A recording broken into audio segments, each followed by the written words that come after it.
మయూఖ శ్రోతలకు స్వాగతం. ఈరోజు చదవబోయే కథ పేరు ఎంత ఎండ ఎంత వెన్నెల. రచనా స్వరం ఎస్ శ్రీదేవి. ఉదయం ఎండ కాస్త తీవ్రంగానే ఉంది. పౌర్ణమి కావటాన్న రాత్రి వెన్నెల కూడా బాగానే కాస్తుంది. రోజంతా బయటే గడిపి నా డబ్బుని కిట్టుబాటు చేసుకోవాలనుకుంటున్నాను. బిల్లులొచ్చాయా? పొద్దున్నే బయటకు వచ్చి కూర్చున్నారు పరిహాసంగా అడిగింది శిల్ప. నాకు కొద్దిగా అవమానంగా అనిపించింది. ముఖం ఫోన్లో దాచేశాను. నిజంగా వెక్కిరించినట్టే ఉంటాయా రెండు బిల్లులును? పెద్ద మొత్తం ఏమీ కాదు, కానీ కట్టడానికి చిన్నతనంగా ఉంటుంది. వారం రోజులు గడువు. ఆ లోపల చెల్లించకపోతే ఇంటర్నెట్ ఆపేస్తారు. దినచర్య అంతా దాదాపుగా ఆగిపోతుంది. ఇది ఆయా వ్యక్తులు జీవితకాలం పాటు కట్టాలని నిబంధన ఉంది. ఇలాంటి బిల్లులు అవంతిపురంలో దాదాపు 1,00,000 మందికి వస్తాయి. ఒరిజినల్ గా ఎంతమందికి వచ్చేది, వాళ్లలో ఎంతమంది ఇప్పటి వరకు బతికున్నారు, ఎంతమంది చనిపోతే బిల్లు ఆగిపోయిందనే ఖచ్చితమైన లెక్కలు గూగుల్లో ఉన్నాయి. కట్టడానికి పద్ధతి కూడా వింతగా ఉంటుంది. డబ్బు లావాదేవీలు డిజిటైజ్ కాని రోజుల్లో ఎలా ఉండేదో అలా ఉంటుంది ప్రక్రియ. ముందుగా బ్యాంకుకి వెళ్ళాలి, డబ్బు తీసుకోవాలి. దానికి పెద్ద ప్రాసెస్ ఉంటుంది. కరెన్సీ ఏటీఎం సెంటర్లలో పెట్టడం ఆపేసి చాలా కాలం అయింది. ఎందుకోసం కరెన్సీ కావాలో అప్లికేషన్ రాసి బ్యాంకర్ దగ్గరికి వెళ్ళాలి. అప్లికేషన్ మీద ఎంత ఎండ ఎంత వెన్నెల అనే హెడ్డింగ్ చూడగానే బ్యాంకర్ పెదాలు చిరునవ్వు దాచుకునే ప్రయత్నంలో వంకర్లు తిరుగుతాయి. వింతగా మొహంలోకి చూసి పర్మిషన్ ఇస్తాడు. ఆ తర్వాత సేఫ్ లాకర్లోంచి కరెన్సీ తీసిస్తాడు. వాటిని తీసుకుని మున్సిపల్ ఆఫీస్ కి వెళ్ళాలి. అక్కడ ప్రత్యేకమైన కౌంటర్లుంటాయి ఈ రకమైన బిల్లులు తీసుకోవడానికి. అప్పటికే అక్కడికి ఈ 1,00,000 మందిలో బతికున్న వాళ్ళంతా చేరుకుంటూ ఉంటారు. పెద్ద పెద్ద క్యూలుంటాయి. ఎంత ఎండ ఎంత వెన్నెల అనే ప్రశ్నలతో హోరెత్తిపోతూ ఉంటుంది. అడిగేవాళ్లు అడుగుతూ ఉంటారు, చెప్పేవాళ్లు చెప్తూ ఉంటారు. మళ్ళీ అక్కడో అప్లికేషన్ రాయాలి. బిల్లు కేటగిరీ ఇది కాబట్టి డబ్బు రూపంలో చెల్లించడానికి అనుమతిమ్మని. ఆ అనుమతి పత్రం తీసుకుని కౌంటర్ ముందు క్యూలో నిలబడాలి. క్యూ నెమ్మదిగా కదులుతూ ఉంటుంది. బిల్లు కట్టించుకుని రసీదిస్తారు. ఈ రసీదులన్నీ జాగ్రత్తగా దాచాలి. ఇవి చూపిస్తేనే మనం పోయాక మరణ ధృవీకరణ పత్రం ఇస్తారు. వెరసి మొత్తం ప్రక్రియ అంతా చిన్నపాటి శిక్ష లాంటిది. ఒకప్పుడు ప్రభుత్వం తలపెట్టిన ఒక పనిని తీవ్రంగా ప్రతిఘటించినందుకు ఈ పన్నులు వసూలు చేస్తారు. ఎండని వెన్నెలని వాడుకున్నందుకు ఇంటి వైశాల్యాన్ని బట్టి వేస్తారు. బిల్లు పేరు ఇర్రేడియన్స్ బిల్లు. లక్స్ అనే యూనిట్లలో లెక్క కట్టి వేస్తారు. ఇంత వైశాల్యం గల ఇంట్లో నివసిస్తున్న నువ్వు ఇన్ని లక్స్ యూనిట్ల ఎండని వెన్నెలని వాడుకున్నావనేది బిల్లు సారాంశం. దాన్ని ఎవరికైనా చూపించడం అంటే నన్ను తెలివి తక్కువ దద్దమ్మగా చూడమని లైసెన్స్ పత్రం చూపించినట్టే. అసలు ఆ వ్యూహంలో నేను ఎలా ఇరుక్కున్నానో ఇప్పటికీ నాకు ఆశ్చర్యంగా ఉంటుంది. అప్పుడు నాకు 25 ఏళ్లేమో. ఉడుకు రక్తం, దుడుగ్గా ఉండేవాణ్ణి. ఏ విషయం మీదైనా పైకి కనిపించేదే తప్ప లోతైన అవగాహన ఉండేది కాదు. తేలిగ్గా ఇతరుల ప్రభావంలో పడిపోయేవాణ్ణి. అలాంటి ఒక సందర్భమే నన్ని ఉద్యమంలోకి లాగింది. 2035లో అనుకుంటా. ఆ సమయంలో దాదాపు 10 దేశాలు ఒకదాంతో ఒకటి పోటీ పడి అంతరిక్షంలోకి పరుగులు పెడుతున్నాయి.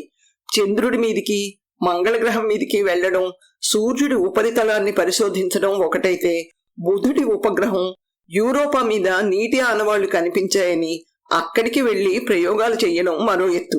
ఆ పోటీల్లో మన దేశం కూడా ఉండడం అప్పట్లో అత్యంత విషాదకరంగా అనిపించేది.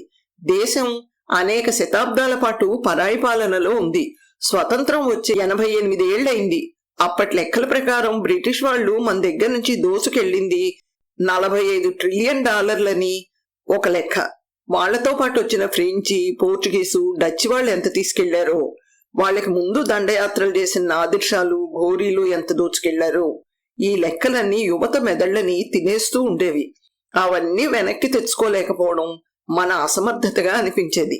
విదేశాలకు వెళ్లడం, విదేశీ కంపెనీల్లో పనిచేయడం, విదేశాల్లో జీవన ప్రమాణాలు బాగుండడం మాకు బాధ కలిగించేది. చాలా మంది యువత ఎక్కడెక్కడో ఉద్యోగాలు వెతుక్కుంటూ వెళ్లిపోతున్నారు. గ్లోబల్ సిటిజన్స్ గా మారిపోతున్నారు. ఇక్కడే మిగిలిన వాళ్ళు పేదరికంతో సహజీవనం చేస్తున్నారు. ఎంటర్‌ప్రెనర్స్, జీవితం పట్ల పెద్దగా పట్టింపు లేని వాళ్ళు మాత్రమే ఇక్కడ ఉంటున్నారు. ప్రీమియర్ ఆలోచన అందుకు భిన్నంగా ఉండేది. నేల కొట్టిన బంతిలా పైకి లేవాలనేది ఆయన ప్రతి ఉపన్యాసంలోనూ చెప్పేవాడు. ఒక సందర్భంలో ఆయన అన్న మాటలు. ప్రపంచం అంతా ఉన్నది మన మనుషులే, ప్రపంచం అంతా నిర్మించబడింది మన సంపదతోనే. వాళ్ళు న్యాయంగా తీసుకెళ్లారా దోచుకెళ్లారా అనేది అప్రస్తుతం. ఎక్కడ అవకాశం ఉంటే అక్కడికెళ్లి సంపాదించుకోండి అని. అది చేతకాంతనంలా అనిపించింది కొందరికి. అందులో నేను ఉన్నాను. ప్రభుత్వానికి వ్యతిరేకంగా చాలా పెద్ద ఉద్యమం జరిగింది. మా నిరసనని ప్రభుత్వ పోర్టల్కి తీవ్రమైన పదజాలంతో రాసి పంపేవాళ్లం. మా మీద కేసులు పెట్టేవారు. ఎక్కడా తగ్గలేదు. ఫలితమే అంతరిక్ష సాంకేతికతలో ముందున్న దేశాలు వెనకబడ్డ దేశాల మీద ఇర్రేడియన్స్ బిల్ వెయ్యాలని నిర్ణయం తీసుకున్నప్పుడు మన ప్రభుత్వం ఈ బిల్లు మా మీద వేసింది. ఆధునిక సాంకేతికతని నిరసించినందుకు తిరోగమన పద్ధతిలో వసూలు చేస్తుంది. అసలు మీకు అలాంటి ఆలోచన ఎందుకు వచ్చింది? అలాంటి ఉద్యమం చెయ్యాలని ఎందుకు అనుకున్నారు? కాఫీ కప్పులతో వచ్చి ఒకటి నాకు ఇచ్చి మరొకటి తను తీసుకుని నా ఎదురుగా కూర్చుని అడిగింది శిల్ప. ఇప్పటికీ ఎన్నోసార్లు అడిగింది. నేను చెప్పలేదు, మాట దాటేశాను. ఇంత అవమానకరమైన బిల్లు గురించి ఎలా చెప్తాను? ఇప్పుడిక ఎలాగైనా చెప్పించాలనే కృతనిశ్చయంతో వచ్చి కూర్చున్నట్టుంది. అయినా గూగుల్ చేస్తే తెలుస్తుంది. అప్పట్లో మేం చేసిన ఉద్యమాన్ని గురించి ప్రత్యేకించి అడగడం దేనికి? పుండు రేపినట్టు కోపం వచ్చింది నాకు. ఎంతమంది ఉంటారు ఈ బిల్లు కట్టేవాళ్ళు? తెరలుగా వస్తున్న నవ్వును ఆపుకుంటూ అడిగింది. కోపంగా చూశాను. నన్ను అడిగారు ఉద్యమంలో చేరమని. చేరలేదు అంది. ఎందుకు అడిగాను. ప్రపంచం ముందుకెళ్తున్నప్పుడు మనం ఉన్న చోటే ఆగిపోతే ఎలా? తన ప్రశ్న నాలో అప్పటి జ్ఞాపకాలని తట్టి లేపింది. 100,000 కోట్లు ఖర్చు పెడుతున్నారు. ఆ డబ్బు దేశాభివృద్ధి మీద పెట్టొచ్చు కదా అనిపించేది. విద్య వైద్య రంగాల అభివృద్ధి ఉపాధి కల్పన చేస్తే చదువుకున్న యువత దేశం వదిలిపెట్టి వెళ్లరని కూడా అనిపించేది. మాకు అలానే చెప్పేవారు. యువత దేశాన్ని వదిలిపెట్టి వెళుతోంది, దేశం పేదరికంలో ఉంది, ప్రయోగాలు అవసరమా అని ప్రశ్నించేవాళ్లు. మాకు చాలా మంది తటస్థపడేవారు. ప్రజల పన్నుల డబ్బుని ఈ అర్థం లేని ప్రయోగాల మీద ఖర్చు పెట్టడం అనైతికం కాదా అని చాలా ఆవేశంగా అడిగేవారు అంది శిల్ప. నిజం కాదా అడిగాను. పన్నులు కట్టే వాళ్ళకు కూడా కొన్ని కోరికలు ఉంటాయి కదా. ఎంతకని ఎన్నింటికని త్యాగాలు చేస్తారు? మాకు ప్రభుత్వం అలా ఖర్చు పెట్టడమే ఇష్టం అని చెప్పేవాళ్ళం. పేదరికం అనేది సమాజం నడిచే ప్రాసెస్ లో తయారయ్యే బై ప్రోడక్ట్. దానికి కారణాలు అనేకం. అది ఒక దేశం యొక్క వ్యక్తిగత సమస్య లాంటిది. ప్రపంచ దేశాలు చేసే పరుగు పందెం నుంచి ఆ దేశానికి మినహాయింపు ఉండదు. తప్పుకుంటే నష్టపోయేది ఆ దేశమే. ఆలోచించు సోమయాజీ, చంద్రుడి దక్షిణార్ధగోళం మీద ప్రయోగాల తర్వాతే కదా మన శరీరంలో ఉండే ఎన్నో వైరస్లకి మూలం దొరికింది. హీలియం 3ని సులువుగా తయారు చేయగలుగుతున్నాం. లేకపోతే ఆ టెక్నాలజీ అంతా ఎంతో డబ్బు వెచ్చించి కొనుక్కునేవాళ్ళం. ఇప్పుడు భాగస్థులం. చాలా మార్పులు వచ్చాయి. ఇప్పుడు ఏం జరిగింది? చంద్రుడి మీద అడుగుపెట్టిన దేశాలన్నీ ఆ ఉపగ్రహాన్ని వాటాలేసి పనిచేసుకుని వెళ్ళని దేశాల మీద ఎండ పన్ను వెన్నెల పన్ను వేస్తున్నాయి. అంటే తమ ప్రయోగాల ఖర్చు వాటి నుంచి వసూలు చేస్తున్నాయి. డబ్బు ఖర్చు ఎలాగా తప్పదు. గౌరవం నిలబడింది కదా అని అడిగింది. నేను ఆలోచనలో పడ్డాను.